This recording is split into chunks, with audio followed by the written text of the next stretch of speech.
Donc, ils nous ont mis dans les bus, ils nous ont amenés dans une base de la garde nationale à la frontière de l'Algérie. Et dès qu'on sont arrivés, ils nous ont bastonné. Ils nous ont donné vraiment des coups très violents. Tous les policiers, tous les gendarmes. Je me suis posé la question, mais comment? Moi, je suis un étudiant sur le territoire. Je peux prouver que je suis étudiant. Laissez-moi moi s'appeler, soit mon établissement, soit ma famille avec les documents qui montrent que vous n'avez pas le droit de me traiter comme ça. Ils ont confisqué nos téléphones, confisqué tout ce qu'on avait de valeur et comme ça. Ils avaient dit qu'ils devaient nous remettre. Ils ne nous ont pas remis. Après, ils ont mis à la frontière algérienne. Quand ils nous ont rejetés à la frontière algérienne, nous sommes entrés en Algérie. Et ensuite, moi, je ne pouvais pas retourner parce que ma femme est à Tunis et mes enfants sont à Tunis. Ils m'ont fait quoi en Algérie? Je suis en situation régulière sur le territoire. Donc, j'ai essayé de braver toutes les collines pendant 3 nuits. Donc, j'ai grimpé. Et quand j'ai fini le Kiev, j'ai trouvé un village, j'ai cherché une pépinière, j'ai tiré mes documents qui étaient sur mon Gmail. Quand je tirais, je marchais avec, si peut-être rien contre, je peux moi me justifier. Je suis tombé devant la garde nationale qui coiffe le Kiev. Ils m'ont arrêté, ils m'ont demandé qu'est-ce que tu fais là. Ils ont montré mes papiers, montré que je suis en situation régulière. Et ce qui m'est arrivé en route, on a pris mon téléphone, on a pris tout ce que j'avais. Ils ont dit qu'ils n'ont pas le droit d'entendre, mais ils doivent vous restituer. Le commandant m'a dit que ne t'inquiète pas, tu vas voir ta famille aujourd'hui. Donc il était question que moi je pensais qu'il devait envoyer une voiture qui devait me ramener à Tunis. Ou soit peut-être appeler mon ambassade arrive. Il m'amène à la base militaire. Où on nous a bastonné. J'étais étonné d'être là-bas. Et ensuite, quelques heures plus tard, on dit qu'on va nous rejeter à la frontière. Comme ça qu'on nous a rejeté à la frontière. Et mon petit frère est venu me trouver. On nous a rejeté. On est obligé de rentrer en Algérie puisque la Tunisie, on n'avait plus trop de recours. Et on avait mal déjà au pied, vu les marches qu'on a fait, il était question qu'il fallait qu'on se repose avant de voir comment on va avancer. Et on est entré en Algérie, on s'est perdu.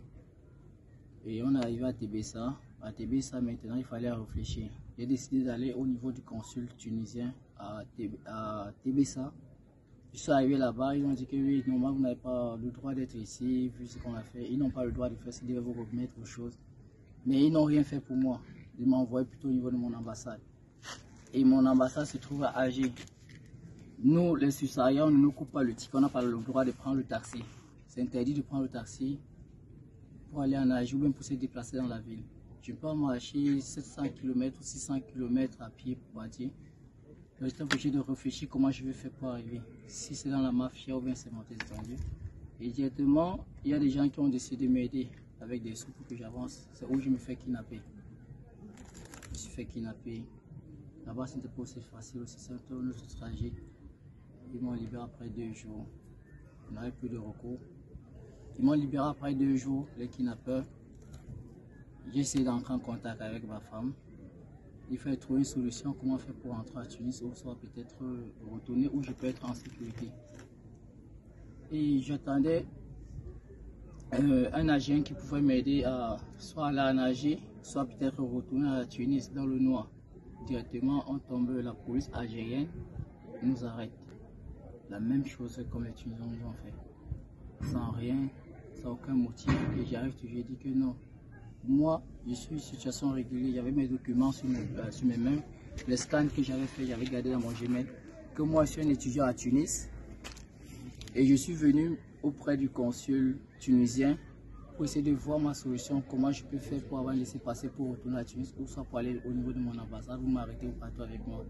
Je dis que non, ne vous inquiétez pas. Dès que le patron va arriver, le chef va arriver, je vais combattre, il va m'expliquer qu'il n'y a pas de problème, on va me juger, il n'y a pas de problème, il va passer au jugement. Subitement, on se retrouve dans les prisons encore. La même chose qu'on a eu à Tunis. Pendant des jours, serré, même pas moyen de dormir, même pas moyen. La nutrition, même pas une nutrition qu'on peut dire vraiment que quelqu'un peut manger. 3 jours, on se pose des questions, mais quand est-ce, si vous libérez-nous? Ils ont gardé. Après, on apprend qu'ils doivent nous remettre entre les autorités de la gendarmerie et on va nous chasser du côté de l'Israël ou le Niger. Je vois ça comme la blague. On a fait des jours, des voyages. Nous garder quelque part, pas de nutrition, pas d'accès d'eau comme on voulait. Et ils nous ont laissé à quelques kilomètres, à 15 km du Niger, qu'on marche. Il y avait des femmes enceintes. Puis moi, je me suis même étonné que comment une femme enceinte elle peut vivre ce genre de transport avec des secousses qu'on en faisait, que moi-même je suis en santé, je ne m'en sors pas. Comment une femme enceinte va faire? Les enfants mettre dans des camions comme des marchandises, rouler. Ils ont abandonné à marcher. Et nous sommes retrouvés en Algérie, on nous a accueillis quand même bien. Bien parce que vu ce qu'on a vu, nous sommes moins en famille avec. On nous la tranquillité, la liberté. On arrive, on nous sommes entre les mains de l'OIM. On nous a pas encore eu accès aux données pour avoir des kits et comme ça, mais on a l'espoir que la chose va se décanter et retourner dans nos familles. Et moi, de retourner aussi voir ma famille à Tunis. Ça, c'est mon espoir.